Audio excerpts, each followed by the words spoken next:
Good evening, iRacers. Welcome to Thursday night BSR Radicals. This is Lee Thompson, joined by Marco Barbanera at Spa Francorchamps for, as I said, round 3 of the season. Looking forward to this cracking combination that we're going to have tonight, I think. The Radicals, those V8 cars, super light, super powerful, around this epic Grand Prix circuit that has got to be a favourite for most of the cars on track. It's going to be a delight, I think, Marco. Absolutely, I think, it's a great car and track combination, and I think it's going to be, very, very tricky for these guys because we have once again a very, very big entry list. We got, as of this moment, 40 drivers signed up for this first race of 3. And so we know always Spa poses a big challenge, especially I would say with this car, Lee, because it's a car that you have to really respect if you want to, survive the race, because it gives you, downforce. You feel confident, at least that's how I feel when I drive this car. And then when you feel that you are comfortable, you make the slightest mistake and you go absolutely off into the grass, into the wall, and it's very easy to make a mistake. And of course we have some points on this track where if you make a mistake more often than not, you're going to involve other drivers. Of course I'm talking about the first corner, but also Eau Rouge Raidillon, the chicane here where we are now, Pouon. So it's going to be very tough. Most of these guys were around a few weeks ago when the BSR Porsches came to this track and it was not a good round. Hopefully they have learned the lesson and we have a fantastic night of racing here. Yeah, absolutely. As you say, not a forgiving car, not a lot of runoff around this circuit. These guys need to be patient as they go through the night, and it's just going to be a real matter of survival. So just a couple of minutes left on qualifying now. Opportunity for these guys to finish their current laps and maybe squeeze a last one if they're lucky as well. Currently jumping up to the top spot just a moment ago is Johnny Brandon. So he's at a cracking lap there with a 2-minute 13.08, just a couple of hundreds ahead of Nicole Foggy, who was leading for the previous few minutes. So yeah, going to be very tight, continuing at the front of the grid as we've seen. We're going all the way down to 12th place before we get to a 1 second gap. So for such a long circuit, say 2-minute plus laps, that's going to be pretty intense for those guys. Absolutely, and while we are at it, I think we can very quickly go through the championship standings. And in the lead, we've got Kane Halliburton. He's got 517 points. And it's Sam Fitzpatrick on 470. These two guys, and Sam Fitzpatrick gave me a lot of money to remind you guys of this, are the only two guys who finished all 6 races. So consistency is definitely key. Sam didn't win a single race of this, but he's sitting in P2. So you have to finish your races if you want to be competitive in this championship. McIntyre is in third, and Christian Rose and Johnny Brandon same points, 426. Chris Cash 423, then Sven Glatzel, Trevor Clement, Robert Plumley has got 307, 361 for Paul Denton, rounding up the top 10. But as you can see, the list is very long because we've had a big number of entries both at Brands Hatch and also at Watkins Glen in last week. So it's going to be, like I said, very tough for these guys as qualifying has come to an end. So I think we are just a few seconds away from giving you the starting grid as the drivers are finishing, of course, their qualifying times. You really want to be either at the front of the pack, Lee, or you want to be, say, at the back. But at the back means, I think keeping your distance, because when you are in the middle, going through Eau Rouge and Raidillon can be a very scary experience. Yeah, absolutely. They're going to need to try and find their space, aren't they? Going from turn 1 and having that little stretch as they arrive at Raidillon, and just all shuffle themselves into order and get their space. As we see Ash Sutton take a little bit of a shortcut onto the start-finish straight. As you say, it's going to get very messy very quickly if these guys aren't careful. So absolutely, it's going to be mannequin there. So yeah, I think all competitive times look like they have been completed, I would say. So yeah, congratulations to Johnny Brandon for taking that pole position. In the end, as I say, it was just by those 2/100ths of a second, so very, very tight there at the end. It was absolutely, and seems like it's 1-2 for XVR. These two guys have been the main protagonists of the Euro V8 Championship this season, finishing 1 and 2 in this order. Brandon over Foggy, and it seems like they find themselves very at ease with this completely different car from the V8 supercars. But I think you are right. We are waiting just I think for a couple of drivers, and then we will give you the starting grid for race 1. Of course, remember race 2 and race 3 we are going to have the classic reverse grid, so it's going to be an added element I think of you know it's going to be interesting with the reverse grid. You want to be absolutely away from the chaos, as I think we're still waiting for someone. I don't know who. And then we will. Yeah, here we go. Here comes the starting grid. It should be on your screens right now. Yeah, so as we can see, then confirms Johnny Brandon does take that pole position by 200ths from Nicole Foggy, his teammate, as Marco has been telling us. Third place, Kane Halliburton. Fourth is Ash Sutton. So that top four, really, we've seen fighting hammer and tong those last two rounds. So they're going to be going at it again soon enough. Fifth place, Christian Rose. Sixth, Jamie Rushworth. Seventh is Richard Warmingham. Eighth is Emilio Largo. Ninth, Chris Cash. 10th, Sam Fitzpatrick. 11th, Dominic Farber. 12th, James McRitchie. 13th, Sven Glatzel. 14th, Paul Crabb. 15th, Trevor Clement. 16th, Richard Kafenku. 17th, Matt Woolett. 18th, Jack McIntyre. 19th, Jamie Myers. 20th, Paul Denton. 21st, Craig Williams. Robert Plumley in 22nd. David White, 23rd, with Luke Cooper in 24th. Dan Webster then in 25th, with Horatio Brown in 26th, 27th, Cole Hardy, Robert Inch in 28th, 29th for Jordan Giddings, 30th for Andrew Bolton, Andrew McNally, sorry, in 31st, Alan McCain in 32nd, Michael Blake in 33rd, Carl Jakoletzki in 34th, Tristan Bodic in 35th, and Anthony Jacobson in 26th position, 36th rather. So Craig Jones 37th, Josh Thompson 38th, Ronald Moons 39th, with our very own Sam Kumo in 40th, and Tyler Vickery in 41st position, bringing up the rear of the pack.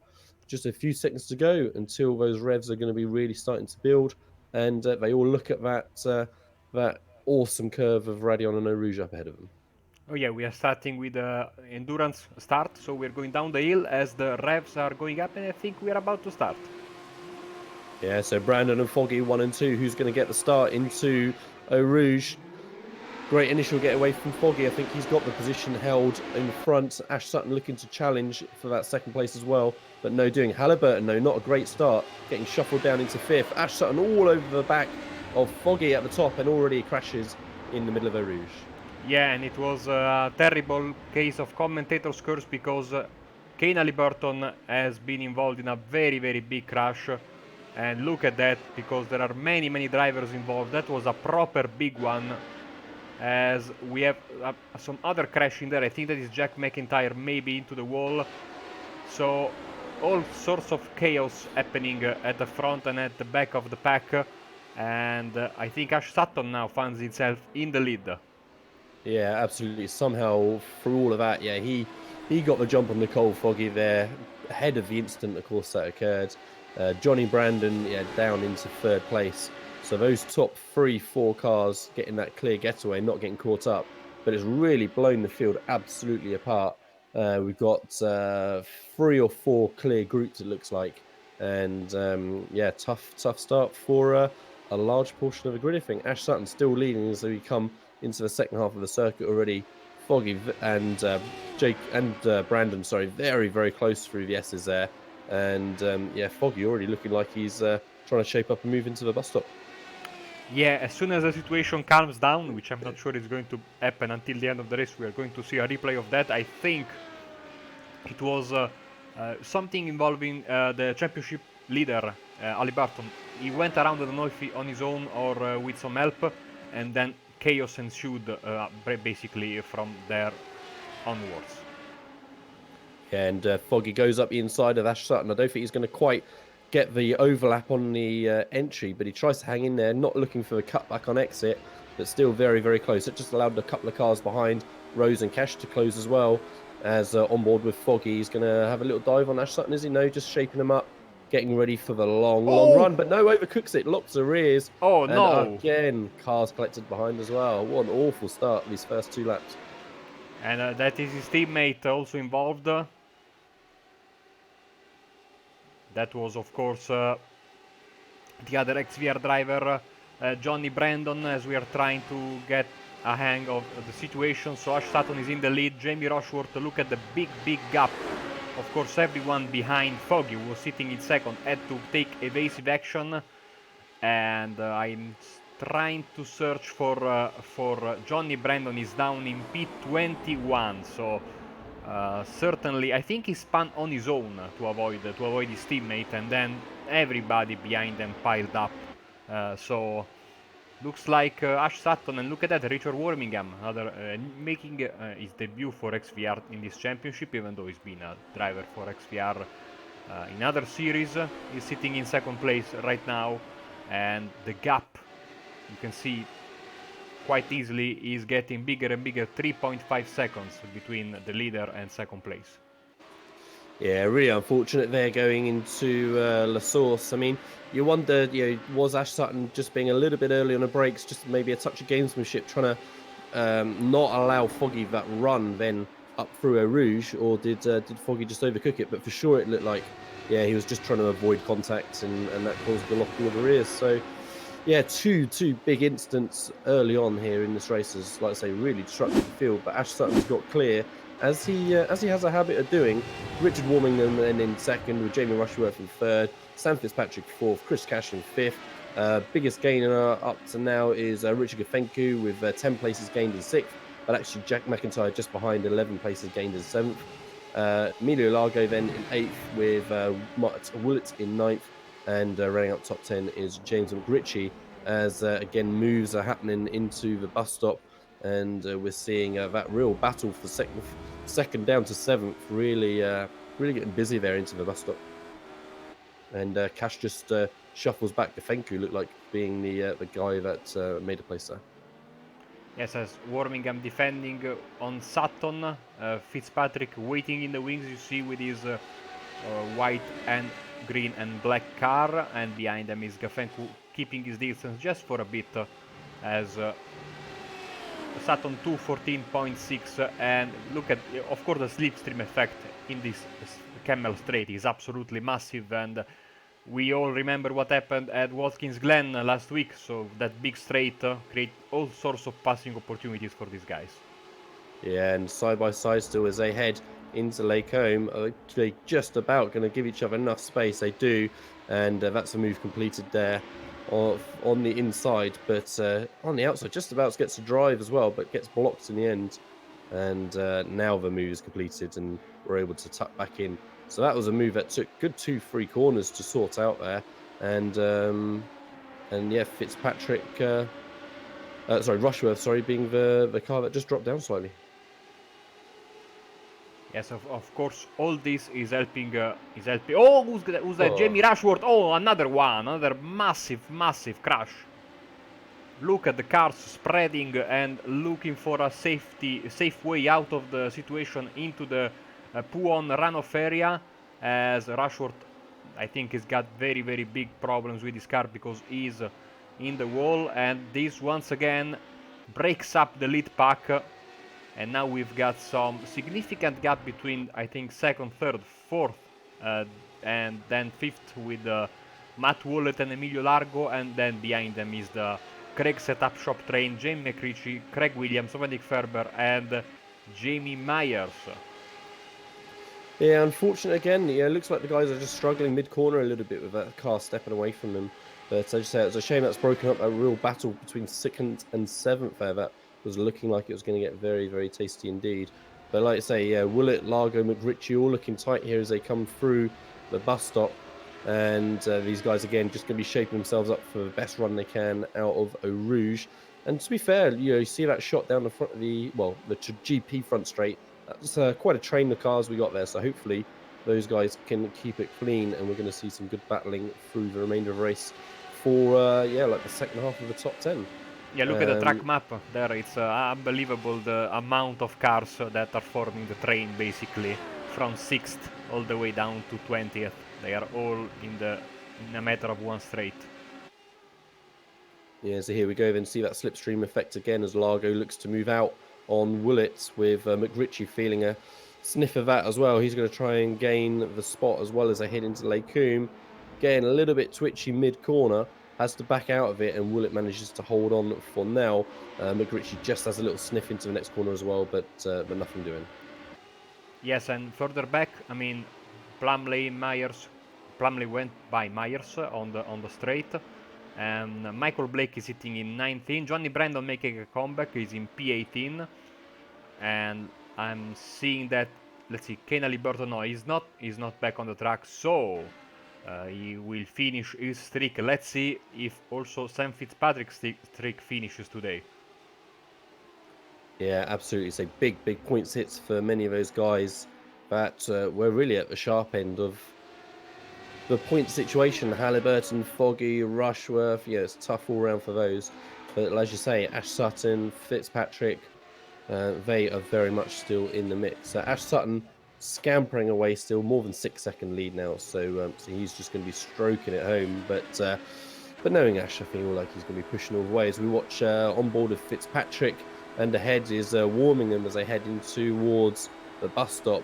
Heaviest braking point on the circuit. Is Warmingham going to step out while Gafencu defends? So Warmingham's going to try and go around the outside initially, cut back to the inside for the second half of the bus stop.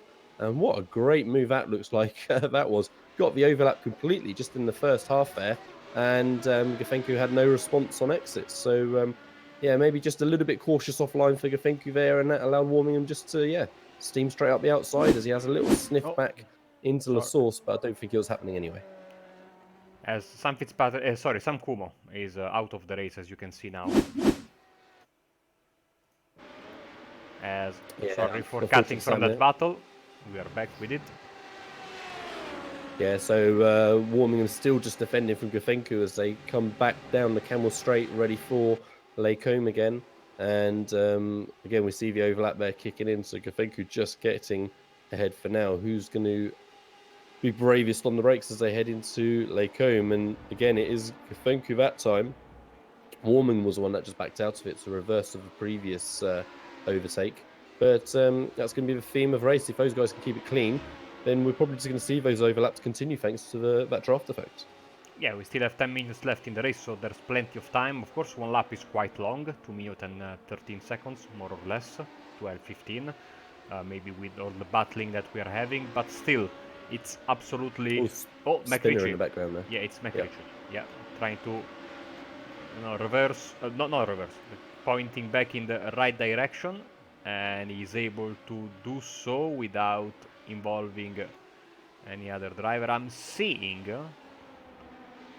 many cars, I think they have some damage on in the rear, unless that's the design of the Radical, which I don't think it's the case. You can see, for example, they're trying it out.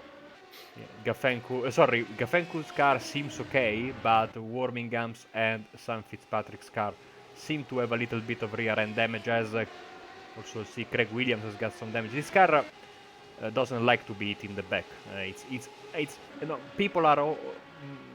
People that try this car for the first time say that this is a very, very fragile car, and they are surprised. But these people, I think, have to enter the mindset that this car is basically a Formula car with, the wheels covered. So it doesn't like getting hit or giving it to other cars. So it's very, very sensible to damage. Absolutely, and they're so aero dependent as well that any damage you do get is going to be really significant. But like you say, I think we're going to see majority of cars with damage as we go through this race. Still, Gafencu, Warmingham, and Fitzpatrick all just within a second as they work their way through Radion and then Eau Rouge at the top. flatten these cars, I would presume, through the top of Eau Rouge there. But they've then just having streaking down that Camel Straight as defending very, very hard as Gafenku, not allowing Warmingham that inside line at all. Just about gives the cars with space then as he comes back across to take his racing line, and pretty clean between the two of them there as no positions change. Just further back, I think we just saw Tristan Bodic just lose a position. Maybe perhaps he had just a small issue a moment ago. But otherwise, say that main cluster of cars at the back of the top 10, they are still looking very, very tight as we've got another spinner again. Is it McRitchie again? Yeah, he's McRitchie again. As situation seems to be getting, just a bit more calm. Dare I say we should go back and see what happened at the beginning of the race. And let's find our championship leader, at least before this race. There he is. Maybe we can get a better idea from the chopper about what happened, because that was a very big. He didn't have a good start. Yeah, you said bad that. Initial getaway. Already lost a spot to Ash Sutton. Now he's got the car on the inside of him as well. Way, way offline, and you saw the car twitching one way. He tried to correct, and it spat him off to the left. So it was just all about the initial getaway, wasn't it? Losing those to that position and then battling for the second one.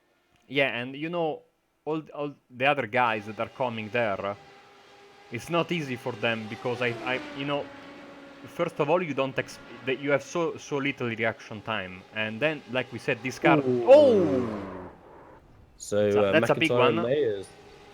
Yeah, look, messy contact in the before the braking zone. It looked like, and McIntyre is getting knocked around well and truly now, I think. So like I was saying, you don't have a lot of reaction time, and also this car doesn't like sudden corrections, and add that you are basically coming from a very big compression from the Eau Rouge section of the track. The moment you try and make just a correction on the steering wheel, if you're lucky, you just go on your own, left or right, but it's very easy to lose the car then once again. And so that is probably what happened there. And so Gafenku Warmingham is still going at it every single lap as they go through Les Combes. Again, still looking very clean and sensible from all three of those guys in that battle for second position. Ash Sutton still disappearing off down the road, 9-second gap now to the cars behind. And then we've got, as we say, this group of three cars, 2 seconds further back then to Matt Lewis in 5th, second further back then Emilio Largo in 6th position. Rob Plumley now has climbed up to 7th, so he's gained 15 positions from his starting grid. Looking quite lonely there, I think, in 7th place.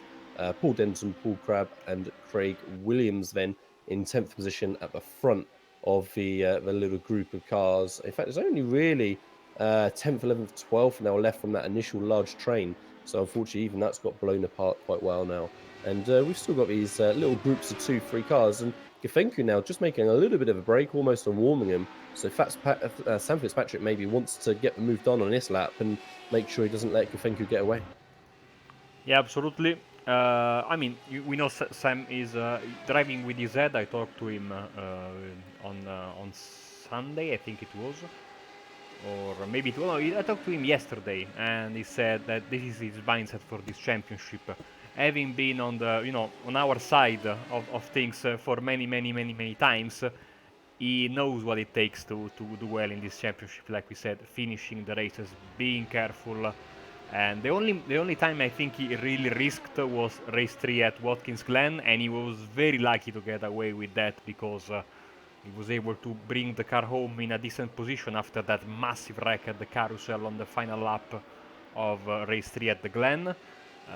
So even for a guy that's taking it easy like him, danger is always around the corner.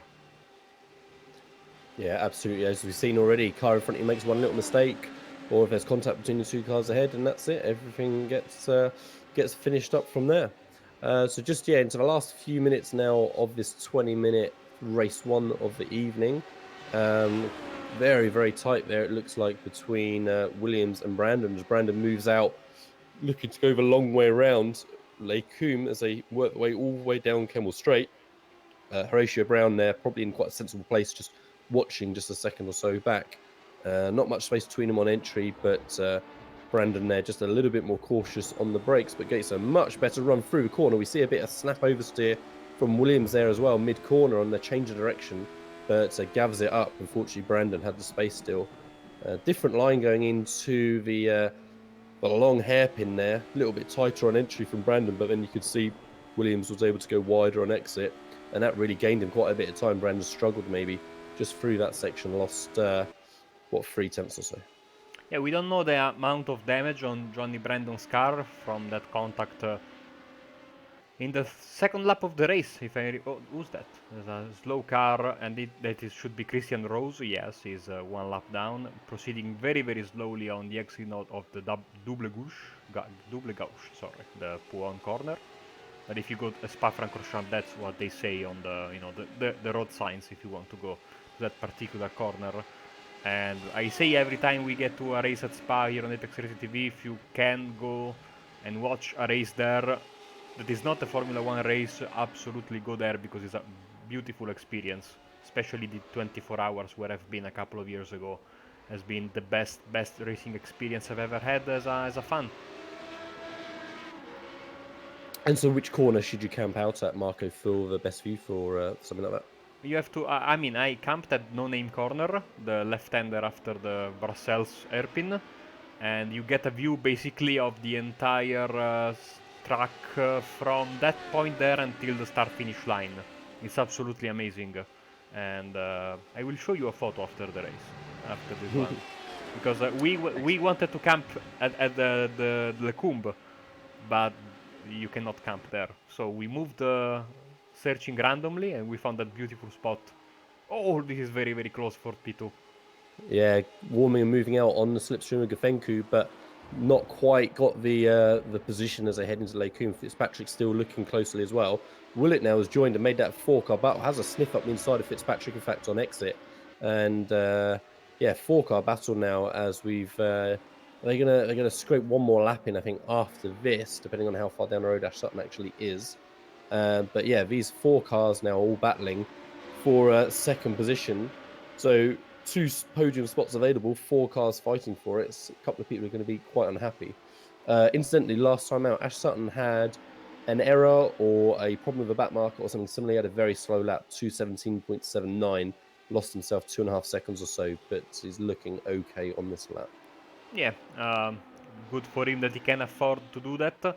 Seems to be very safe in his leading position, and I'm really waiting for this battle, because I think Afenku might be okay, but Wormingham, Fitzpatrick and Wallet will battle it out. We'll see how aggressive they will be, because they are all sitting in a very nice position, and remember, guys that are 2 or more laps down don't score points, so maybe if you want to do something crazy, do it on the final lap. And Ash Sutton, yeah, coming out of the bus stop, not quite going to get this final lap in, I don't think. So this should be the completion of lap 9 as the 20-minute counter completes, and we see them 3 wide in the background as they come out of the bus stop as well. So yeah, Ash Sutton takes race 1, avoiding the carnage there at the start to scamper in front. What's happening for the battle for P2 and 3? Fitzpatrick side by side with Fitzpatrick slow, sorry. So we're looking at somebody else there. Got myself lost. Gafenku takes second place. Willett in the end taking third. Rob Plumley somehow getting 4th. So yeah, issues there for... Yeah, there was contact at the chicane. There was contact at the chicane. Also, Wormingham had a problem. Let's get a replay of that. Yeah, here we go then. So Fitzpatrick looking to make the move, and Wormingham goes around the outside. Wormingham oversteer. Oh, both of them oversteer. So I wonder if Sam was going to lose it anyway, or whether he saw on his right Wormingham struggled and tried to give him space, or just lost his eye, and whether that caused it as well. But yes, synchronized spinning there for those two, unfortunately, as they battled on the last lap. Yeah, cost them 4 positions each. So yeah, unfortunate there. But yeah, Matt Willett scraping into that final podium spot. Yes, absolutely, and it goes to show what being careful does for you, as all the other drivers are slowly coming towards the start-finish line. Finally, a good finishing result for Tyler Vickery. with his second-hand car, but he was able to finish into P19. And I think we have. I think I think we are waiting for Ronald Moons. Yes, he's the final guy. Lot of damage car, especially the rear wing. And you were saying earlier how important is to get, the right downforce balance with this car. You don't want to have problems with, the rear wing especially, but also the underside of the car. Otherwise, it's going to be a nightmare trying to control this. As Ronald Moons, Driving Force Immortal, is finally home, and in just a few seconds we will have the final race results for this first race of the evening. Here we go. Okay, so as we saw, then congratulations to Ash Sutton for taking the first win of the night by 6 seconds in the end. It was up to about 9 at one point. Richard Kafenku managed just to break away from that fighting pack in the last lap and a half or so. So he came away in a clear second, and then surviving the carnage there at the end. Matt Willett taking that podium spot with Robert Plumley just missing out in fourth. Emilio Largo then in fifth with Sam Fitzpatrick in sixth. Richard Warmingham then in seventh with Paul Crabb in eighth. Paul Denton in ninth with Craig Williams in 10th. Johnny Brandon in 11th with Horatio Brown in 12th. David White in 13th with James Ritchie in 14th. Tristan Boddice in 15th. Luke Cooper in 16th. Craig Jones 17th with Michael Blake in 18th. And then 19th was Tyler Vickery, who we saw at the end. 20th, Jordan Giddings. 21st, Andrew Bolton. And then one lap down was Christian Rose. Every other runner finished 2 or more laps down. So, 22 cars scoring points out of 41 starters. That is some serious issues for half the grid there. Hopefully, a bit of calming down for the next 2 races, or just a little bit more luck, to be fair, a lot of the time, and a lot more of that grid can get through, and we can have some more epic battling down those world famous straights. Yes, and speaking of the second race, I think we should have the reverse wheel on the screen. Yes, here we go. And so let's roll it.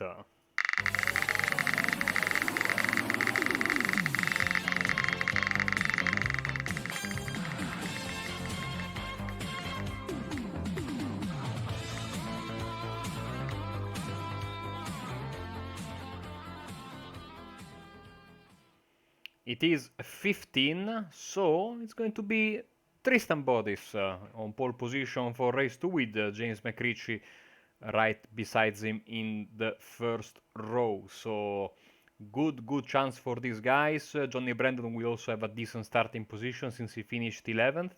And honestly, I cannot wait. Hopefully, these guys do a little bit of big deep breath for the second race, because this first one, like sadly always happens at Spa, no matter the championship and the series, it's a little bit tricky to going through certain corners. So hopefully the guys learn their lesson, and we have a very nice race too. Yeah, absolutely. So we should be back shortly for that race too, and fingers crossed they can work their way through Radion and Rouge. So we shall see you guys in a little while.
Team racing allows multiple iRacing members to team up and race together, just like in real-world endurance series.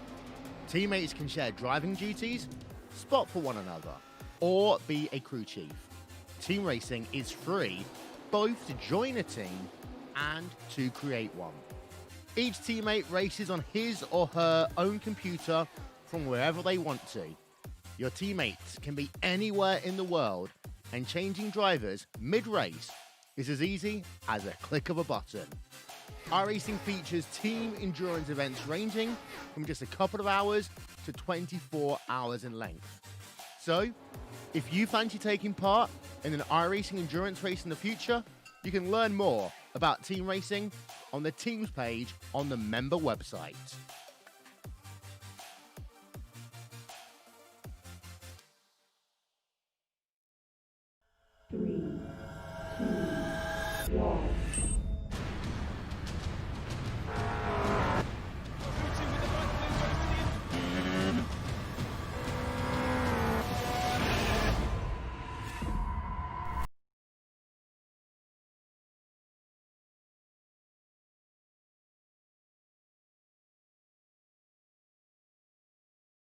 As a sales manager, and now I'm official McLaren F1 simulator test driver.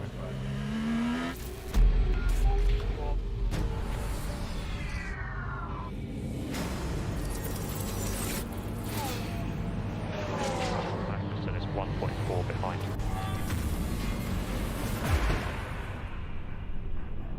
This opportunity is huge.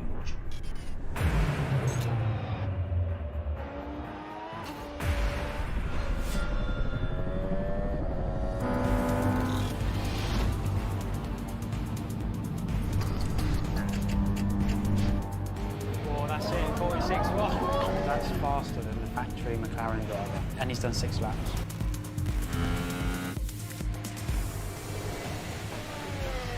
Let's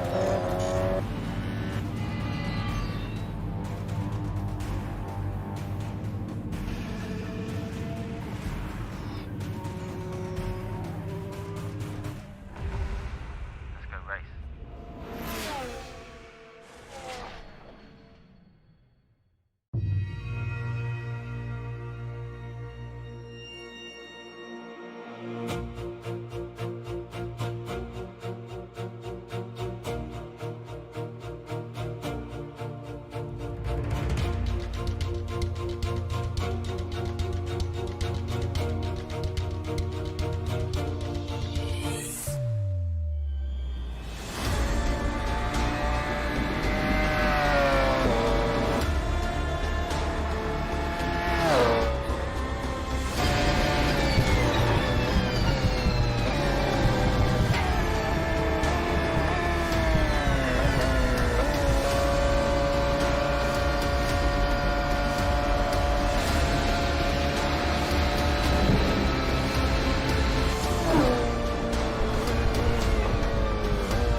Once again, photo finish here at the Indianapolis Motor Speedway. Will it be Tim Hogan? It's going to be Christopher DeMerit at the line.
My name is Stephen Corpenos. I'm a senior web developer here at iRacing, and I work on the beta UI. It's funny because iRacing has been around for 10 years, but we want to keep delivering the best possible user experience to our customers, and we've found that the old UI isn't exactly what we're trying to deliver in 2018. We want to use new features and provide the best possible experience when using the sim. One of the projects that I've been working on is some custom heat racing configuration for hosted races. We've been listening to our customers. Everyone's been asking for custom heat races. Maybe you want to tweak a few things with the preset iRacing configurations. Well, now you can using the beta UI. So once you're at the home page of the beta UI, you just go to create a race. Then from there you go to your set race options. And you'll notice here under event types, you can actually choose heat racing. First, I'm going to show you how to create a new format from scratch. You can choose the number of entrants. And as you can see, when I made that change, the change was actually reflected on the right side in the graph. Also, you can use the estimated duration at the bottom of the graph when you're changing the length to see what the total duration of your event will be. In addition, you can customize every aspect of the session information, practice, qualifying, heat races, consolations, and of course, the final feature race. Because the beta UI allows us to develop features that are robust and complex, this feature will be exclusively available on the beta UI. Once you've made all of the changes, you can hit save. Say you forgot what you selected. You can always preview it using the preview format button. We are very excited to release the brand new heat racing configuration feature that will be available in Season 3 of iRacing.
Before you can get on track, you'll need to calibrate your wheel and pedal set. You'll need to do this in iRacing even if you have already done this using your own controller software. Prior to entering the sim, make sure you've downloaded and installed the latest drivers from the manufacturer's website. Once that's done, follow these easy steps to calibrate your controller. We recommend calibrating in a test session, so pick a car and then click test. Don't go into a practice or official session. The last thing you want to do is have you go on track and crash into another car. Once you're in your test session, click on the options button. You will then see input calibration. This is where your calibration takes place. Start by clicking on the steering button. You will then be prompted to turn your wheel fully one direction and then another. Make sure you place your wheel back into its centering position before hitting done. Now, you'll be asked to turn your wheel 90 degrees to the left. Make sure it's at 90 and hold it there while hitting done. For pedals, click on the pedals button. Here you'll be asked to press the throttle all the way down and then release it. You'll do the same for the brake and clutch pedal if you have one. For the gearbox, you'll first be asked to set buttons for sequential shifting. Once complete, a prompt will ask if you have a H pattern shifter. If not, hit no. If yes, click it and you'll begin to map the gears individually. Once you've completed these steps, you are calibrated and ready to go racing.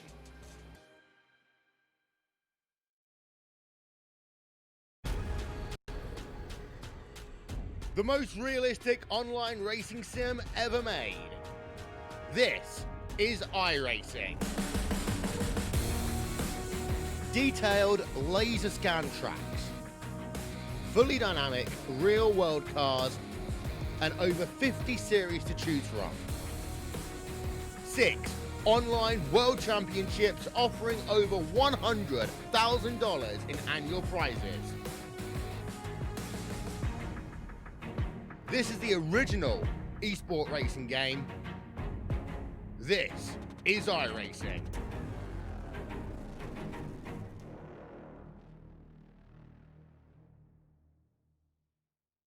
Assist to the front bumper, and he hits him again now. Rayon Fowler into the outside wall. He's gonna pass nearly 3 cars down that front straightaway, and he's gonna get them all done with. What amazing!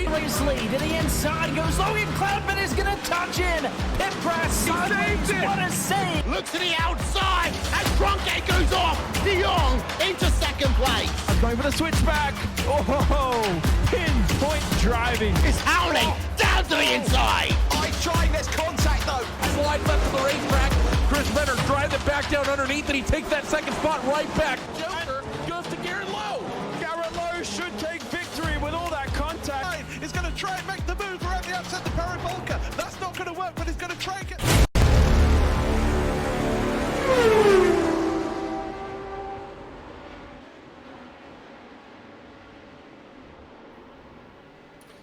All right, welcome back, folks. Sorry we have missed the start of the second race of BSR Radical. It looks like a big incident at the top of Eau Rouge. Very sorry about the delay in getting back. Right, yeah, big problems at the start then. So it looks like we've got Mayers and Foggy, then Inch and Rushworth and Jackalette as the top 5. But the field is massively split apart already to start us off. Yeah, Webster and Glatzelink in the background going side by side as we cut away to a replay. Yes, trying to get the start once again to show you what happened. Maybe we can... No, it doesn't. iRacing doesn't like us tonight. So let's go back live. Okay, so no worries. So, yeah, Jackalette and McNally looking like they are battling hard as well as they come through the second set of S's in the second half of the circuit, for Webster and Jackalette. They are currently running 5th and 6th, so yeah, they managed to survive themselves through the troubles at the start. And yeah, we'll see as everyone starts on lap 2. We'll see how the orders all shake out and our timing screens update. But guys battling hard as they come in towards the bus stop again. Fitzpatrick diving late on the inside, trying to make up positions from his difficult starting place. It looks like got that move made. He's going to be looking to move up on Brandon and Denton as well, just ahead. It looks like any time soon. Yes, I'm looking at the championship contenders, of course, and another retirement for Kane Halliburton. So not his race night, quite certainly. It's been absolutely horrendous in these first 2 races so far, and he's sitting in the pits after another massive wreck at Eau Rouge Raidillon. And Myers, Foggy, first and second, and I think it should be them. I think they've got lapped cars in front of them. Is that possible? Yeah, I'm seeing a difference between timing screen and overlay at the minute. So yeah, perhaps like a lap or 2 we'll be able to really see what's been going on. But yeah, hearing cars sliding a little bit as well. But as you say, yeah, Foggy ahead of Mayers now on the overlay. My timing screen shows them at 11th and 12th, so I'm not quite sure where we're at. Okay, which is good to hear. So let's try a big reset of everything, and hopefully we'll have the situation updated.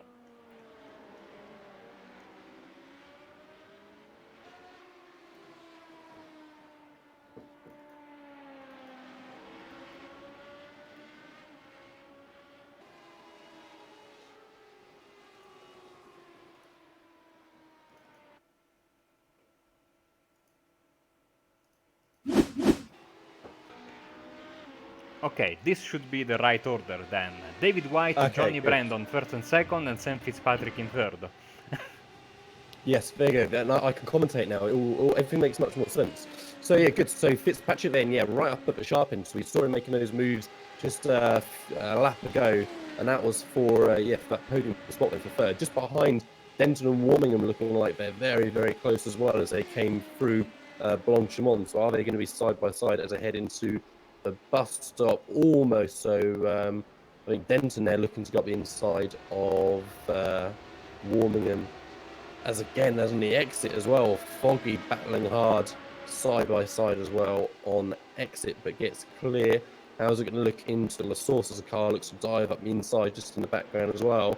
He got that spot made. Foggy tucks in to Plumley's slipstream as they head their way up back towards Radion and Eau Rouge again. So yeah, White from Brandon, from Fitzpatrick, from Bodic, from Denton, from Warmingham, from Crabb, from Plumley, from Foggy in 9th, and then Matt Willett in that 10th position. Other names just of note quickly, Ash Sutton I'm seeing down in 15th, and I'm seeing Halliburton who with instant at the start, as Marco said, along with Jack McIntyre got caught up in there as well.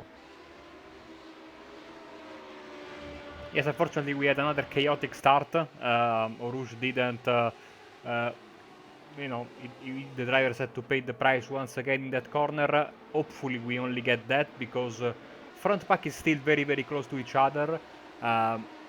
We are basically having, if you can see the track map right now, once again a big snake from first down to I think 15th. So we have the potential for some great battles, and we have of course all the main protagonists, or most of them, of race 1 trying to make their way back up into the fight for the race win. The leader of the second pack is Josh Thompson. You see him here in front of Adam McNally. He's around let's say 5 seconds back from Ash Sutton, the final car of the lead pack. Oh, and Crabb is just recovering back onto the track as they come out of Stavolo. So yeah, he struggled through there. A couple of cars going slowly in that pack as well. Back at the front, White, Brandon, Fitzpatrick, all on top of each other as they come through Blanchimont. Brandon putting White under lots and lots of pressure. Outside for Brandon, Fitzpatrick just holding back. Let's see if White can hold in, gets it turned, but just that little bit of oversteer again, jumps on the brakes. Yeah, Fitzpatrick having nowhere to go, makes contact as well. That's going to be some severe damage, I would imagine, on Fitzpatrick's car. So Brandon got clear, Fitzpatrick got caught up and then that leaves the group behind now closing as well. Great shot from Fitzpatrick there as we come into the bus stop. So Fitzpatrick moves to the outside. We can see White on the inside. Yeah, loses a rear, hits the brakes, and Fitzpatrick just having nowhere to go, unfortunately.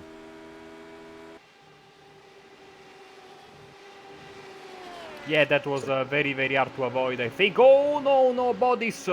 He's around and he's a very, very precarious position. And I think we have crash. Yeah, Yes. Crab. Paul Crab. And I think his engine is gone. That was a very, very high-speed crash. Hopefully no one else was involved. Like I said in the first race, it's, you know, this car doesn't like to have sudden movements of the steering wheel. When you try to avoid a crash, I mean, it's you have to be very, very lucky to survive and tell the tale, because this car will snap under you in a bit, in an instant, and then if you don't hit the car, you hit the wall.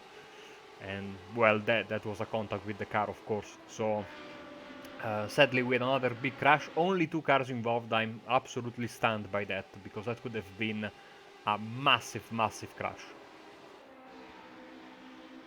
Yeah, and already we're only on what comes towards the end of lap 4, and already we've only got 23 runners still. All the other cars sat in the pits trying to get repairs. So yeah, it'll really be thinned out a lot. Those cars that have managed to just about make their way through. Biggest gainer is Nicole Foggy. He's gained 27 places from his grid starting position. Jamie Rushworth in 8th. He's gained 20 spots. Josh Thompson in 13th. He's gained 26. So yeah, those guys are the biggest gainers who's managed to work their way through that carnage somehow.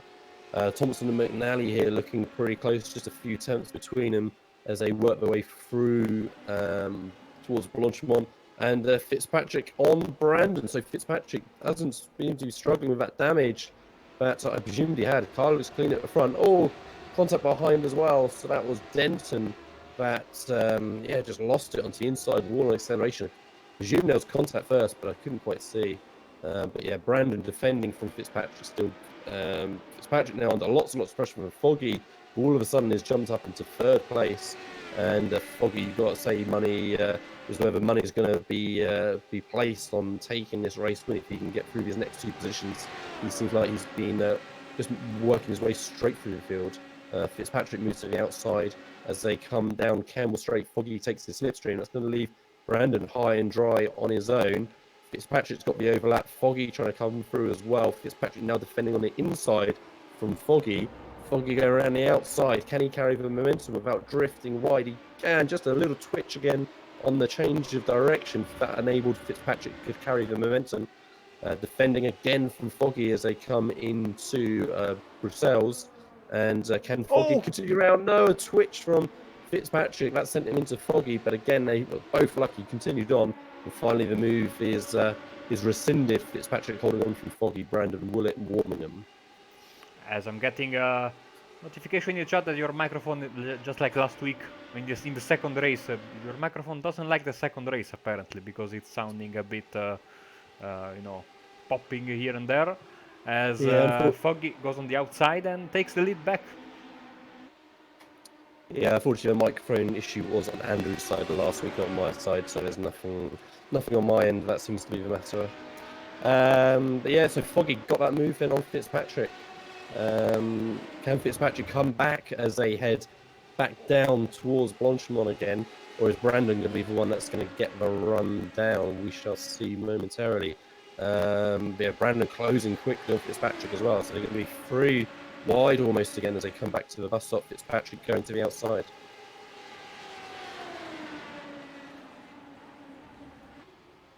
Oh man, look at that. This is unbelievable. 2 by 2 as they go through. Much cleaner through that time from all 4 cars there. So Foggy gets to drive out the corner. Fitzpatrick keeps that 2nd place. Brandon defending more from Willett now, then attacking ahead. But is he going to look to go up the inside of Fitzpatrick as well? He might well do. He does. Fitzpatrick given space, just barely. Brandon got the inside line, gets the drive out the corner. So Brandon gets that move done on Fitzpatrick. That enables Foggy just to try and make that gap a little bit as those guys squabble behind.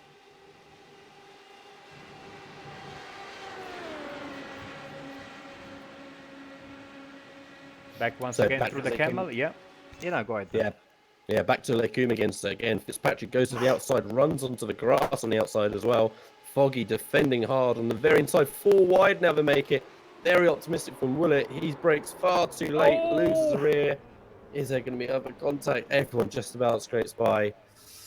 Very, very lucky we didn't have more people caught up there. I mean, what was Willett thinking, trying to make that 4 wide? You know, he just needed to back out of the way earlier. Contact again, warming him, is it, in the wall? Yeah, it's all happening right now, and Wormingham got punted from the back. And he went straight into the wall, so that's going to be it for him. He towed back to the pits. So after all this chaos, Foggy, with a 1 second lead over Jamie Rushworth, then is Johnny Brandon, Ash Sutton out of nowhere in P4, but Sam Fitzpatrick moving on the inside and is able to make the move. Robert Plumley also has joined the party, and we have also Emilio Largo, who has been very, very consistent so far. Jamie Myers, Luke Cooper is the first guy a little bit back because he's 4.3 seconds away from. So the top 8 basically are the guys that are maybe going to battle for the lead. I say maybe because Foggy is looking to get some, some advantage over his opponents. Let's see if the slipstream effect is enough to bring Jamie Rushworth back to him, and of course all the other guys as a consequence maybe can get back and go for the race win. Yeah, so Plumley then looking to make the move on Fitzpatrick now on the inside, hard on the brakes. Fitzpatrick gives him enough space on entry. Can they keep it clean through the second part as well? Plumley just barely tries to hang on the outside line, but in the end has to tuck in behind. So Fitzpatrick moving around, deciding which path he's going to take. Plumley doesn't make the move on the inside. Fitzpatrick takes the apex as well, so he should be clear at least until the top of Eau Rouge. But yeah, Jamie Rushworth in second. Where did he come from through that carnage? Barely saw his name in the top 10 cars, and all of a sudden he's the car hunting down Nicole Foggy. And Ash Sutton to the tires squeal, and Sutton has to take evasive action. You could hear his tires squeal. He was about to go sideways at Eau Rouge ready on. He was able to save the car, lost a little bit of momentum. Emilio Largo goes by him, and also Plumley goes by Fitzpatrick at Lecumbe for P4, as the gap between first and second is now 0.6 of a second. So maybe Rushworth, definitely Rushworth, I think has in him, a little bit of pace to close the gap on Foggy. Let's see if also Brandon is able to close the gap on Rushworth, and then his teammate, of course. Yeah, absolutely. All of those cars just within that touching distance. I mean, he had to claw into that slipstream and get back in. Even back between Brandon and Plumley, just a little bit of a run from Plumley, and he could sneak back in there. But it's still looking very close with 5th, 6th, 7th, 8th as well, as Ash Sutton continues to move his way forward in that group. Foggy then, looking like he's got about 1 second gap locked in for the moment.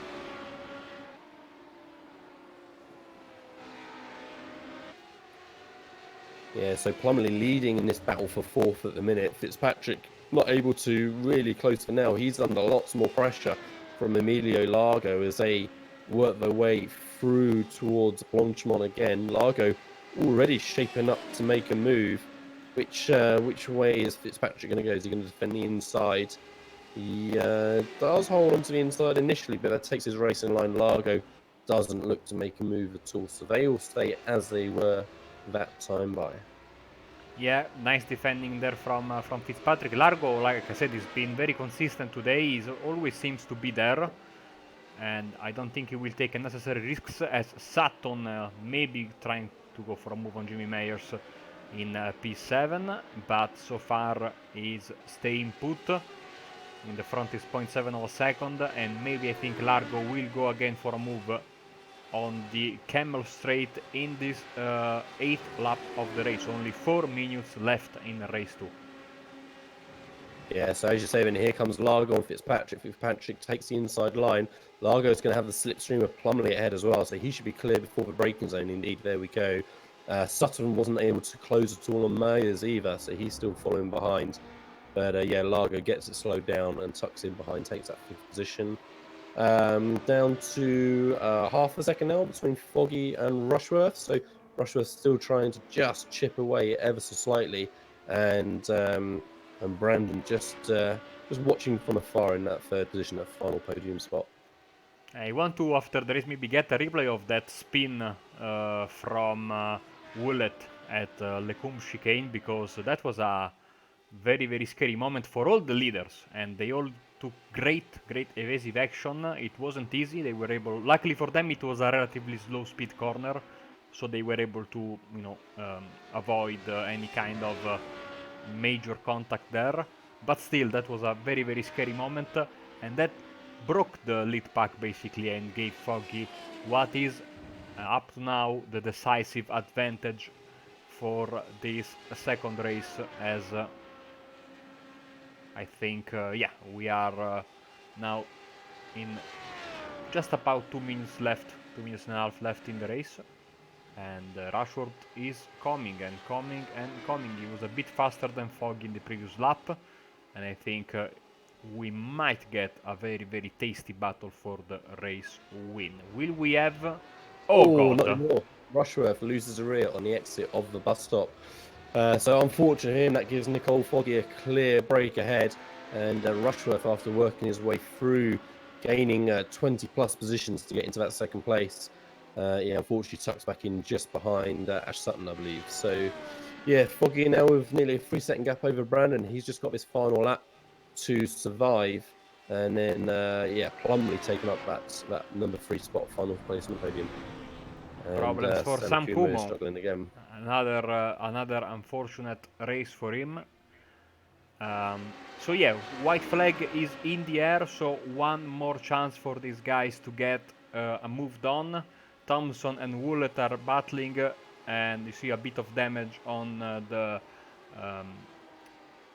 Pure Motorsport car, as you can see there, side by side into the chicane. Treading very, very carefully. Yeah, man, I need to shut up tonight. Yeah, Woollett losing the rear again, so he managed to survive about 50 metres further that time, tiny bit further through Lecombe, but again, just not able to keep control of the rear of that car. Obviously, it had a lot of damage that time as well, so unfortunate for him. Foggy, looking comfortable then as he works his way through Pouon. He's looking comfortable still from Brandon. The only guys really looking like they might make a move is Rushworth on Myers. He's closing just towards, Rushworth and Sutton, just with a tenth or two between them. I hear some strange noise, and I'm seeing that Foggy has lost 1 second over Brandon in these final few corners. Yeah, struggling fuel. I heard some coughing and splutting, I think. So Foggy made an error with his fuel, has he? How has that happened? He's got the final straight to go. Should be flat out all the way. It's been sounding all right for a little while now. Or maybe he wants to do a parade finish, just like at Le Mans with his teammate. Perhaps just allowing Brandon's close just for the show of it slightly, maybe. But yeah, had us worried for a minute there as Foggy just has some source to work his way through now on the endurance grid that they're using here tonight. Yeah, Foggy looking comfortable, works his way through the source, powers out, no problem. Bit of wheel spin on the exit as well. Foggy takes a win, works his way through 30 positions gained on his starting position. That is absolutely crazy. John and Brandon then gained just 2 positions to finish in second. Rob Plumley then does take that 3rd spot, and otherwise no other changes, it doesn't look like, in that last lap or so. McNally and McCain just trying to make a fight of it at the end, but McCain looks like he's going to be just a little bit too far back. If McNally can keep it clean, a little bit squirrely on exit over the curbs there, but he should be set. I think this is the last battle, also because we have 17 cars left on the track. So, and maybe also Ronald Moons, but he's many laps down. So this should be the final battle on track for this second race as they come through the start-finish line.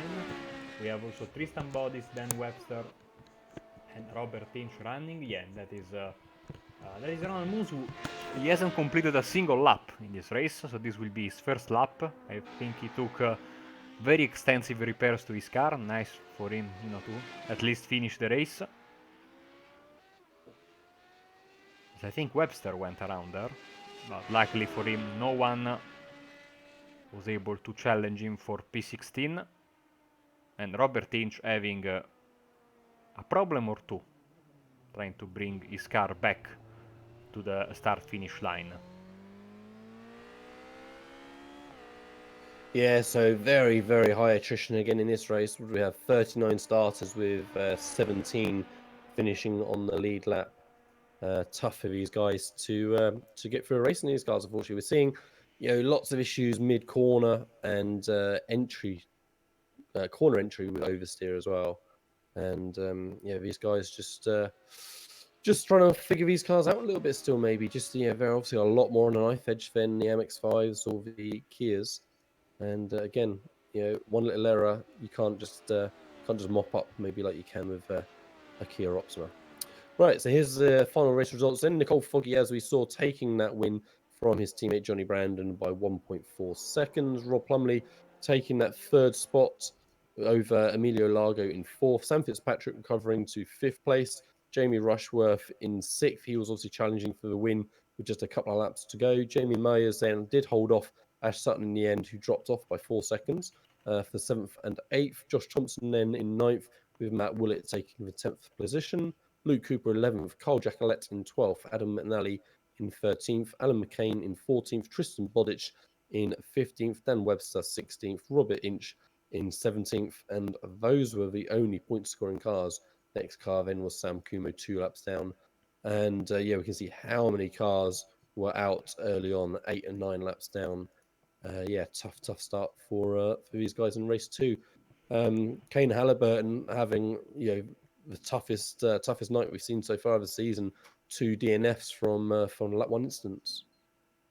Absolutely, and we can just skip the page on the first page of the results, because those are the guys that will be eligible for the race reverse, and the reverse should be on your screens right now, and I think we can roll it.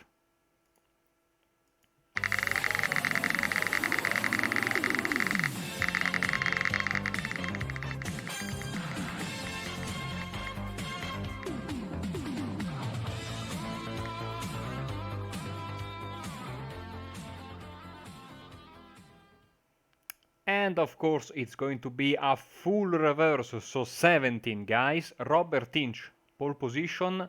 Dan Webster is in second, and this will be the front row with Bodis and McCain in third and fourth position. So we are going to have a very, very tasty race 3, I think.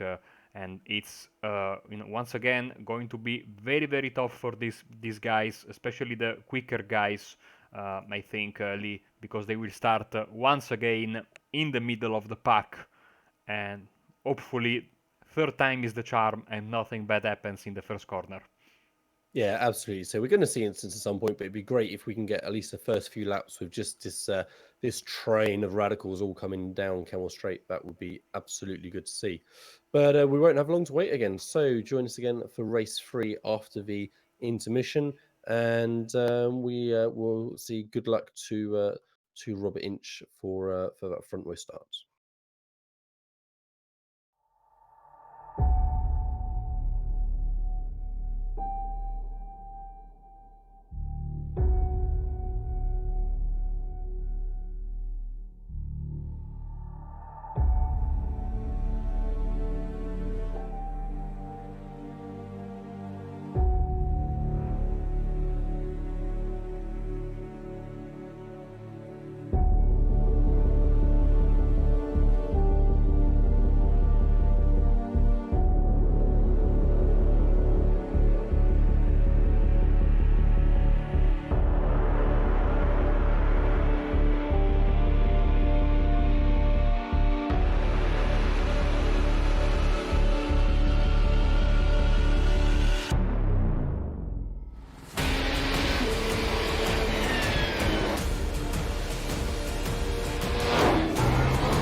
Team racing allows multiple iRacing members to team up and race together, just like in real-world endurance series.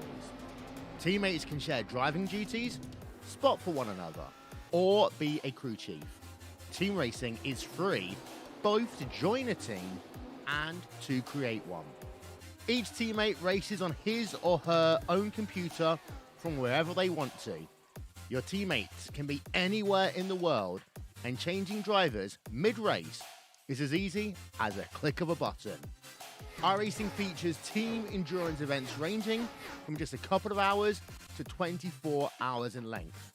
So, if you fancy taking part in an iRacing endurance race in the future, you can learn more about team racing on the teams page on the member website.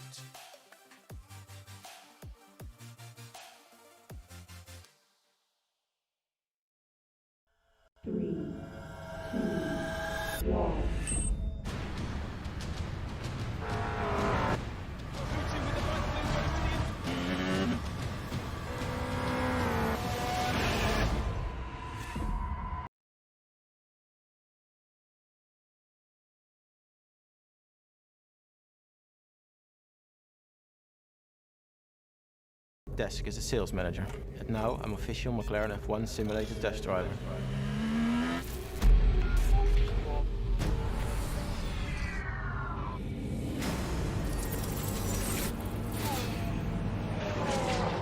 So there's 1.4 behind.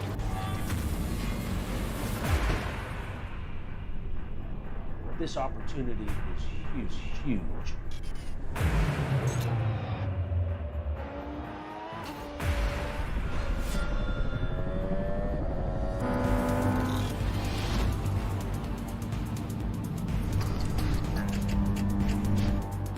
Oh, that's it, 46. Wow. That's faster than the factory McLaren driver. And he's done 6 laps.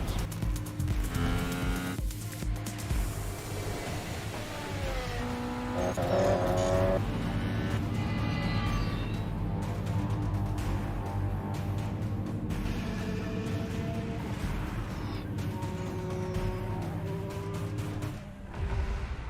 go race.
My name is Steven Corpenos. I'm a senior web developer here at iRacing, and I work on the beta UI. It's funny because iRacing has been around for 10 years, but we want to keep delivering the best possible user experience to our customers, and we've found that the old UI isn't exactly what we're trying to deliver in 2018. We want to use new features and provide the best possible experience when using the sim. One of the projects that I've been working on is some custom heat racing configuration for hosted races. We've been listening to our customers. Everyone's been asking for custom heat races. Maybe you want to tweak a few things with the preset iRacing configurations. Well, now you can using the beta UI. So once you're at the home page of the beta UI, you just go to create a race. And from there you go to your set race options. And you'll notice here under event types, you can actually choose heat racing. First, I'm going to show you how to create a new format from scratch. You can choose the number of entrants. And as you can see, when I made that change, the change was actually reflected on the right side in the graph. Also, you can use the estimated duration at the bottom of the graph when you're changing the length to see what the total duration of your event will be. In addition, you can customize every aspect of the session information, practice, qualifying, heat races, consolations, and of course, the final feature race. Because the beta UI allows us to develop features that are robust and complex, this feature will be exclusively available on the beta UI. Once you've made all of the changes, you can hit save. Say you forgot what you selected. You can always preview it using the preview format button. We are very excited to release the brand new heat racing configuration feature that will be available in Season 3 of iRacing.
And welcome back to Spa Francorchamps for the BSR Radical Thursday, race 3 of the night. I'm Lee Thompson again, joined by Marco Barbanera.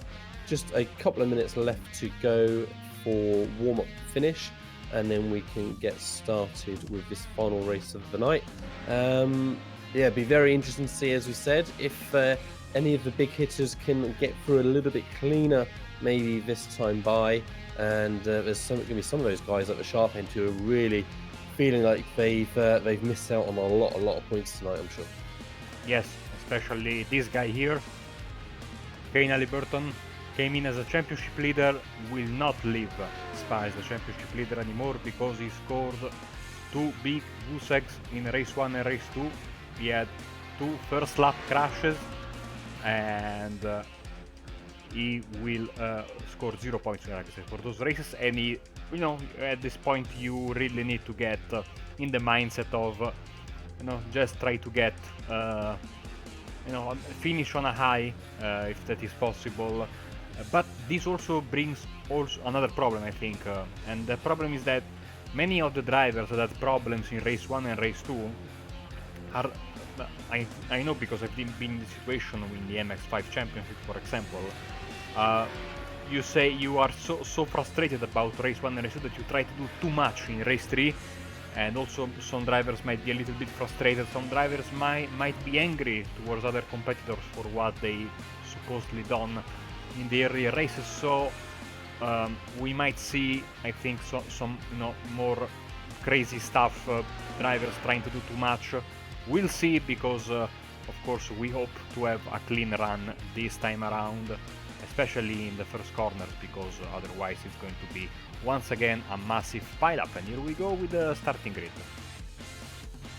Yeah, absolutely. So Robert Inch, as we said at the end of the last round, got that reverse grid and takes the pole position for this final race of the night. Dan Webster's going to line up alongside him in second, with Tristan Bodich in third, Alan McCain in fourth, with Adam McNally in fifth, Carl Jackalette in sixth, with Luke Cooper in seventh, Matt Willett in eighth, with Josh Thompson in ninth, Ash Sutton looking in a very strong position there in just 10th position, Jamie Mayers in 11th, with Jamie Rushworth in 12th, Sam Fitzpatrick in 13th, Emilio Largo in 14th, Robert Plumley in 15th, with Johnny Brandon in 16th. Last race winner Nicole Foggy lined up in that 17th position, and it sounds like maybe the revs are actually starting to build, so we shall leave it there.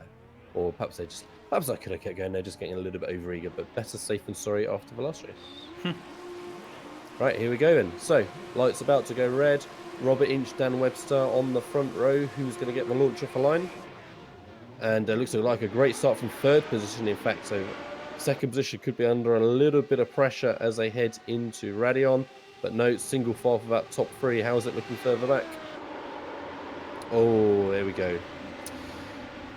So many cars, 6 cars at least already, and it's continuing, and chain reaction continuing on. Decent amount, managing to squeeze by at the end there, but I think we're going to be close to 7 or 8 cars at least taken out in that start. And Sam Fitzpatrick is involved in the crash. So yeah, Largo. Yeah, Denton, Largo, Cooper, McNally, Jackalette, Jacobson, Kumo, Fitzpatrick, McCain. Yeah, all of those guys caught up there. And another more chaos as well. So, yeah, tough start again to this race one. Just like you said, maybe Marco frustration getting the better of these guys when really perhaps overdriving with the issues in the previous races as well, with the incidents that we saw. But nonetheless, Robert Inch and Dan Webster have kept that 1 and 2 off the start. Let's get a replay of that from Sam Fitzpatrick's view. So good initial launch off line. Is going to get right into the back of the car in front. He needs to back off. He does. What about the cars behind? Did they back off with him? Cars ahead still side by side. And yeah, just the cars. Yeah, a few rows further up. Bad luck for Sam. He was able to avoid the crash, but then Emilio Largo absolutely plowed into him. And that was that for him. So let's go back live then with Inch, Webster and Thompson.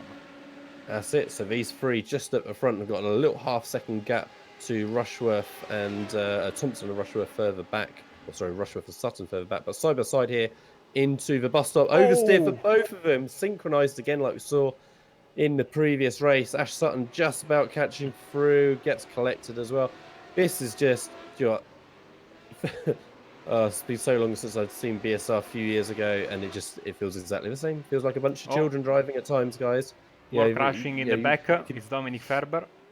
We can see the speed that lots of these guys have, but just incidents race after race, every single corner now, more cars spinning. So bit of a calamity of this final race of the evening maybe, but Rushworth is gained 11 positions to take that first place for now. Webster still in second after the start. Foggy already up to third. Brandon already up to fourth.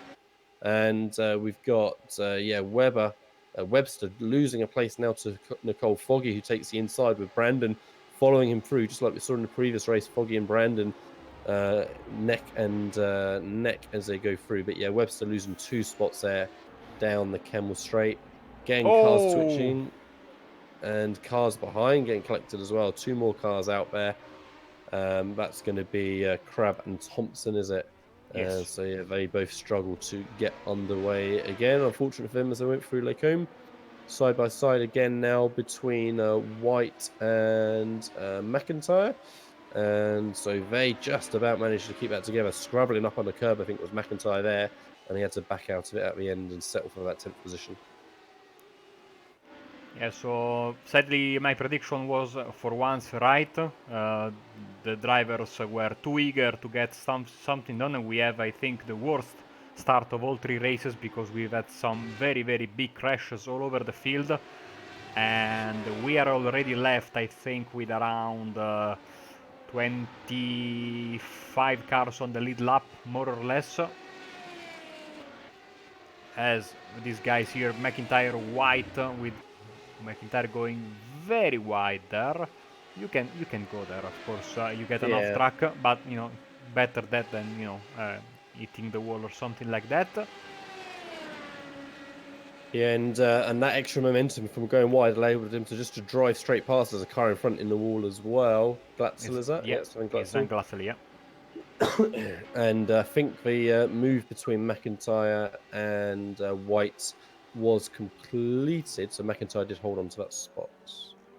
So at the front, Rushworth 4 tenths ahead of Foggy, Brandon, then Webster, still hanging on into that 4th spot after losing those 2 positions last time by. Jamie Myers then is just hanging on to the back of that group, just not quite dropping off the back as of yet. Halliburton, we're still seeing still going. That can't be right. He's survived more than Eau Rouge, so he'll be happy at last. 7th position currently for Halliburton, as Foggy gets the overlap on Rushworth as they head towards Lake Combe. So yeah, Foggy on Rushworth, and both get through cleanly on Lake Combe as well. No oversteer that time. So Kane Halliburton, fair play to him because he's sitting very nicely in P6 right now, and I think also the XVR guys need some praise because especially Foggy and Brandon, they've always been there all night long. And I mean, Foggy, the World GT champion, Brandon, the Euro V8 champion. They absolutely know what they are doing. They know how to win championships, and they are going to be very, very tough to beat, I think, if they keep it going like this, consistently scoring. Of course, it's very early in the season, it's week 3 of 12, so there is a long time left in this series to score points, move up and down in the standings. And Foggy and Brandon are doing the right thing, and also I think they are the only 2 teammates that are very, very close in pace and always more or less at the front of the pack. Yeah, these guys have done a great job tonight. We've seen them consistently somehow get through the carnage, and obviously, some of it's always luck, but they're picking their positions and picking their moments well. Say Foggy gaining 16 spots from his grid position. That's not always going to be luck, say we saw that in the previous races as well. But they're top 3 for now, just trying to break away ever so slightly from Dan Webster in 4th, who's coming under more pressure, I think, from Myers in 5th. But yeah, the top 3, just a second between them as they head into La Sauce. Yes, another lap goes, or is about to go in the books. We are about to start lap 4, Fogging with a little bit of a moment coming out of the hairpin there. And he's able to survive to tell the tale. Rushworth and Brandon, there's a... I think that we had a crash. And yeah, Halliburton lost a spot to Gafenku, so he's back down to 7th. And yeah, Crab, as you say, recovering from a spin at the bus stop. As Jacqueline should get the jump on him as well, he does. And back at the front, side by side, Rushworth trying to get the overlap on the outside of Foggy. Is Foggy going to be brave on the brakes? He is. Rushworth can hang around the outside there, be in the inside for this one. Bit too much curb from Rushworth, just a fraction. And that enables Foggy to get by. Is Brandon going to capitalise as well as they head into this next right-hander?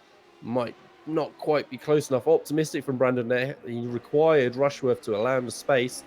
Fortunate there that Rushworth complied. Otherwise, that could have been them both out. So, yeah, worked out well for both of them. Rushworth, knew he was there, but Brandon he needed just another half meter or so before the brakes to really commit to that move. So, so fortunate there, I think, to hold on to that third place.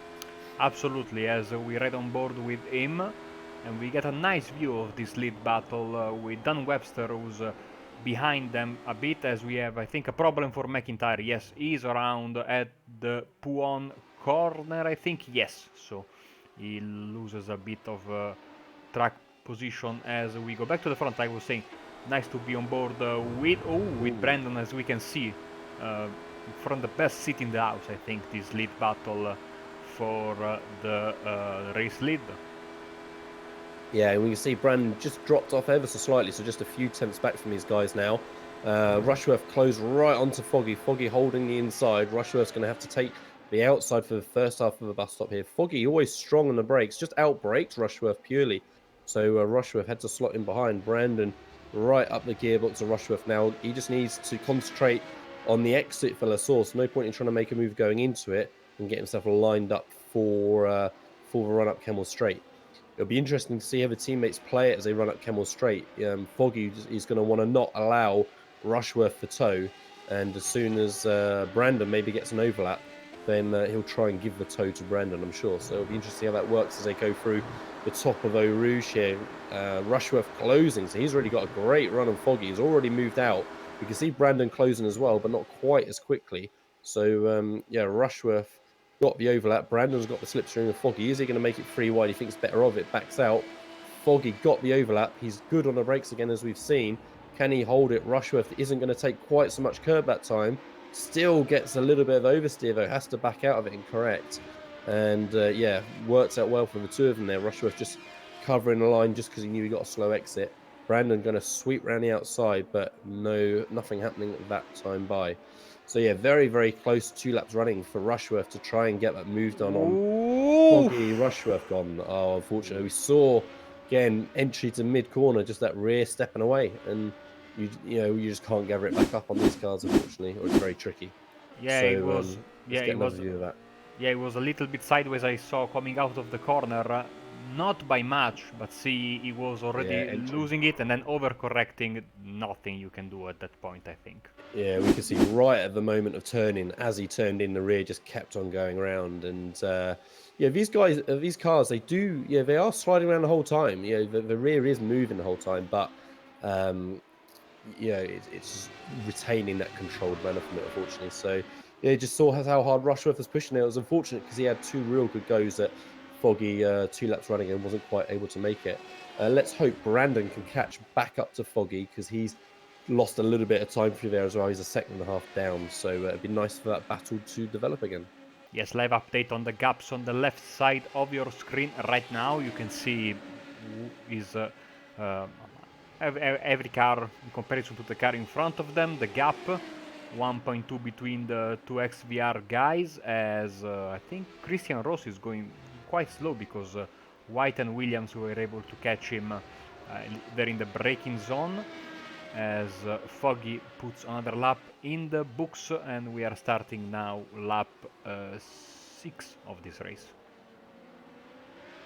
Yeah, so this looks like, White getting very, very out of shape on the exit of La Source there. Lucky not to end up in the wall. Williams is going to have a very good run on him. Just needs to sit back and not get too close for a Rouge because he wants to have a run on the exit. But, yeah, not too bad. Again, lost a little bit of momentum mid-corner maybe, but should get the drive coming out towards Lake Coombe as well. Is he going to be able to clear him, or is he going to have to do it on the brakes? Let's see. No, White is still hanging absolutely in there. So here we go, inside and outside. Williams holding that outside line very close. We could see left front and right rear between the two there mid-corner, but just about avoided each other. So clean move in the end. Jordan Giddings and recovering Ash Sutton, 12th and 13th. That car of Giddings looks like it has well and truly seen better days at the front. Yeah, even though it has a very, very nice livery, but yeah, definitely looking second and right now. Sutton trying to, like you were saying, get back to the gaining some more positions after his problem, and Josh Thompson is in front of them. You see right now in P11, so um, maybe Sutton can go and catch Josh. I have no, I don't know the conditions of his car, but I think it can be done there. Let's see, because Sutton of course needs to go by Giddings first. Yeah, and here we go. He looks to go to the inside very early. Gets a very different line on the exit of the corner there as they head through the second chicane through campus. Yeah, you see Sutton, they would just hold a tighter line through the middle of the corner especially, and that really gave him a much better exit. So good visual example there of the different lines and even say the condition of the car allowing for that. Good exit from Sutton as well. Got up and over the curb but didn't lose any momentum, certainly no off track at all. Going to go straight around the outside of Blanchemont is Sutton's, or is he going to be clear of him before he even gets to the corner? Yeah, he does, so doesn't even have to go around the outside. Able to take the apex as Giddings maybe just backs out of it slightly. So move made for Sutton up into 12 positions ahead to the bus stop. And Johnny Brandon is closing back up on Foggy, so that's good to see. Just half a second between them now. I was a little bit worried that might be that battle done, but no such trouble. Webster trying to break the toe of Mayers in the background as well.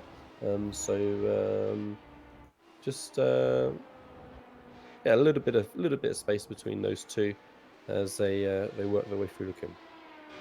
Yes, so once again I think the toe playing a big role in closing on the car in front of you. Like I said many times tonight, Foggy and Brandon are absolutely very quick guys and very evenly matched also. So we'll see Foggy disappearing for a second there, and that's never a good sign. Not for you, and the guy following you of course might get a little bit distracted there. And I'm also having a lot of faith in this possible battle for P2 between Webster and Mayers, because I think they will be closer and closer come the end of the race, which by the way is not very far, because we are only 5 minutes away from the 20-minute mark, and then depending on when the timer runs out, we might get another lap. We'll see, of course. We've had, I think, around 9 laps tonight, more or less, in every race. But I'm terrible at math, so I don't know exactly.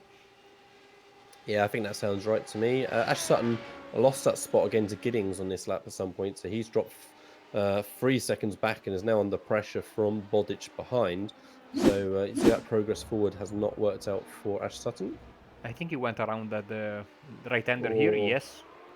Yeah, so it was the exit of the previous corner where he got out of shape, and he spent that little straight between the two corners trying to gather it back up. And if anyone can, Ash Sutton is the man who can gather it back up. But even for him, it was too much, and he had to finally relinquish.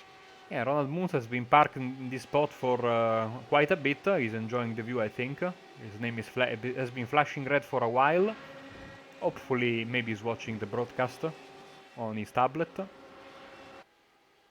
As the sun is, I think, going behind the clouds. We haven't seen too many changes in the weather today. Here's Brandon have a look at Foggy around the outside as they jump onto the brakes into the chicane. But yeah, so from 3 attempts back, Brandon there, he really managed to close quite quickly on Foggy. But again, these guys aren't going to go crazy. He had a little look, knew the move wasn't completely on, and backed straight back out of it again. Sorry about that, as we move to this battle for 3rd place once again. And like I said, seems to be like possibly 2 very good battles brewing for the first 4 spots of this race, and I'm absolutely enjoying this race so far. Too bad for the big crashes that we have, because we could have had some very nice duels in the front, and it will be interesting to see how the championship standings will change after this. Yeah, I think there's going to be some huge swings surely from the championship standings we saw at the start of the night, but only time will show exactly the carnage that we've had. There's no way we can see what actually has been going on in the championship during the races. But Halliburton seems to be catching these 2 guys very quickly as well. So I think Halliburton's going to be making this a free car battle for that final podium spot very, very shortly. He was 3/4 tenths quicker last time by, and these guys battling now as they come into the bus stop. So Webster looking to go up the inside of Myers, and yeah, he gets that position pretty comfortably in the end. Myers was pretty compliant on the brakes, didn't really put up a big battle, but yeah, Halliburton just a second or so further back now. As another lap is in the books and we start another one. Yes, now definitely we are in a cloudy condition, as Ash Sutton I think had a big problem because he's dropping down, and I think he is also towed back to the pits, so out of the race. We still keep focusing on these two battles here. This is the battle for the lead, but extremely close the battle for third place. Yeah, so Myers just got the overlap that time already, well before the braking zone. We can see Halliburton in amongst it already now, just 3/4 tenths back. Webster has a little think about making a move on the brakes, but he wasn't quite close enough. So yeah, free car battle for third spot. Halliburton looks to make a move straight away, but doesn't quite get the run in between the two corners of the chicane there. So that's the tuck in for a minute. But yeah, Halliburton sniffing a podium here to salvage something from his terrible night after being the championship leader going in. Still seeing just a 7/8 gap between Foggy and Brandon, so that's looking fairly comfortable for now. This is the battle that is going to keep ramping up as we go through this final lap. Halliburton Exactly, yeah. all over the back of Webster, but it's going to be tough to really make a move for a little while until, unless rather, Webster makes a mistake. Exactly, as Foggy has a moment in the gravel there, and Brandon closes the gap to 0.3 of a second. All of a sudden, is it another showboat moment, or maybe not? I don't know. We'll see, because they're coming to the final chicane for the final lap of the race. Yeah, it looks like Brandon's not giving him much space, so hopefully they're going to push it and give us a show. Foggy holding a tight line as they come up to the bus stop. Brandon looking to go around the outside. Good and deep on the brakes is Foggy. Brandon has to tuck in. Can he get a decent exit and give him a challenge into La Source? I don't think so. Clean exit from Foggy there. So just the final corner to go, and I think they're going to be looking like they're sorted. Halliburton just dropped off the back of this battle now, but Webster and Mayers are almost on top of each other as they take the run into La Source. So yeah, Foggy takes the win from Brandon, 1 and 2. Who's going to get that podium spot? Mayers and Webster. So Mayers got that position for now. Look at this. So he's going to be right on the line. Webster just about having that third spot, and half a metre or so between the two of them there. Halliburton couldn't do anything about it in the end, and yeah, he took that 5th place. Yeah, this battle for P10 between Thompson and McIntyre as well is going to go down to the wire. Great move there by Josh Thompson, and he is able to get the spot. I'm trying to search for Ash Sutton's crash, because he went, he was in a good position, more or less, and then he had to retire.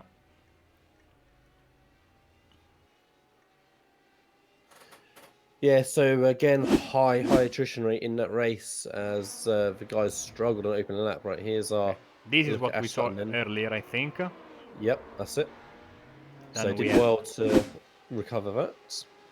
Then we had this moment here, where I think it was all okay as well.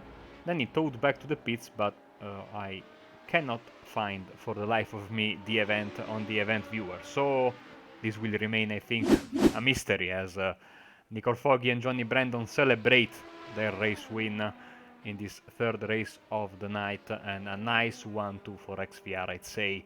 These guys will be absolutely going forward, I think, the guys to beat in the championship. I cannot think about a stronger 1-2 punch for any of the teams in this field, and we have some very good drivers signed up for this series, but these two guys are absolutely amazing. I have had the pleasure to commentate the races in the Euro V8s for almost a year now, and they are always neck and neck, always super fast, and yeah, it's going to be nice to see them battle for this title as well. Yeah, and 2 races in a row, race 2 and 3 of the night, 1-2 for the two of them. for the amount of carnage and again the instance that we saw through the rest of the field, for them to work their way through, that was quite some feat to do once, let alone twice. So yeah, congratulations to those guys. And we should have on your screen the race results for this final event of the evening. So Nicole Foggivin taking that win by half a second in the end to Johnny Brandon. So Brandon gave him a good run at the end. I was glad that battle did develop again, but ultimately in the bus stop, that was his last chance and wasn't able to challenge after that.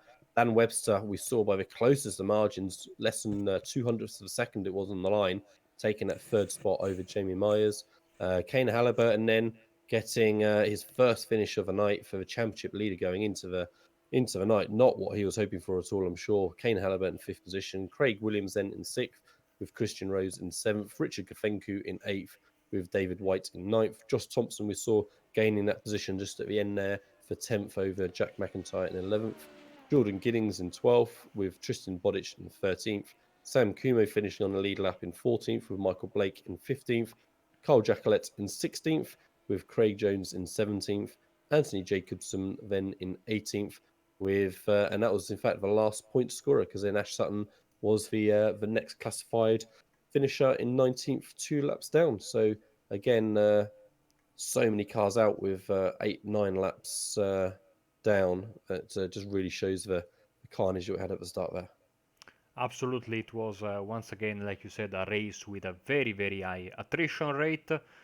And next week we are going to have, of course, Road America, which is going to be once again a very, very tough track. Now, I don't like these kind of comparisons, but I think it's a fair one. I remember many, many, many years ago when I was getting into the world of North American racing.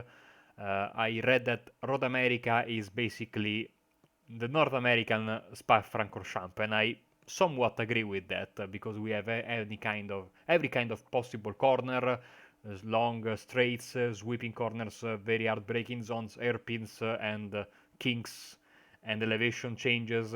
So these guys will have to absolutely think hard about the racing today. I mean, we had, like I said, last season the BSR Porsche at Spa. It was a complete disaster.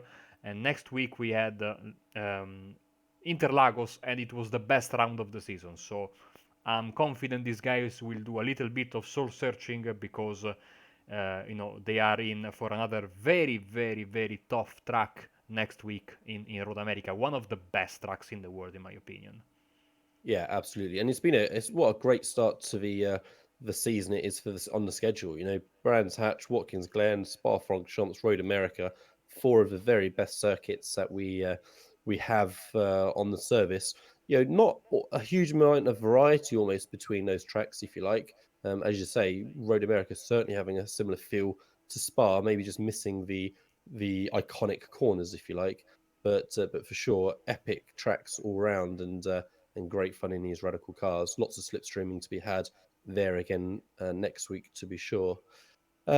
Yeah, I say it's a shame that we've had these big incidents every race tonight. I mean, these majority of drivers that we see running in this series have been running in different forms of the BSR series for many years now. They know I know this is the winter season, but it's still a 12-week season. These guys know it's how the long game works. They see over the years people like David Baker, winning championships by just being consistent and just being there and thereabouts. And you'd think maybe perhaps a few more people would take those pages out of that book and realize that it's about the bigger picture. But nonetheless, the guys that are consistently getting through, like we saw tonight, Foggy and Brandon, they know how to get through that carnage. And you can tell Lee there are some very, very angry drivers because the interview room is empty, and I'm sure in the Facebook and the Discord groups there's going to be some discussion tonight about some of the instances we had tonight. It's a bit I'm a bit sad because when there's no crashing, the racing is absolutely fantastic with this car, and so. Next week at Road America, the difference between the main difference I'd say is that here, since it is a Formula One track, in some corners you have some very big runoff area, which is not the case at Road America. There are some sections where if you go wide, you go into the grass and not onto tarmac, or into the wall, and especially the kink is going to be, a very, very tricky corner. And also we're going to have on Sunday the Apex Racing League Formula Renault 555 Championship from Road America. So if you like the track, it's going to be a nice week coming up on Apex Racing TV. It's already Thursday, by the way. The holidays are completely messing my, my understanding of time and day. So absolutely cannot wait for Sunday, and then hopefully on next Thursday this guy will put on a show, because Road America is absolutely a very, very nice track, and these guys, I know they can put on a great show, all the guys, without having the massive crashes, which every once in a while are nice, but not in every race. In the first corner we've had 3 massive pileups, and that, I am afraid, is not acceptable. Yeah, it's a shame, and we look forward to improvements for next week and the rest of the season for sure. Right, so as you say, since we've got no interviews finishing up, I think we'll say congratulations to the night's winners, commiserations to the losers, and we look forward to seeing how all of that action has affected the standings when we arrive again next week. So we shall indeed see you all again for next Thursday, BSR Radical Thursday on Apex Racing TV, from Lee Thompson tonight and Marco Bebanera. We bid you adieu.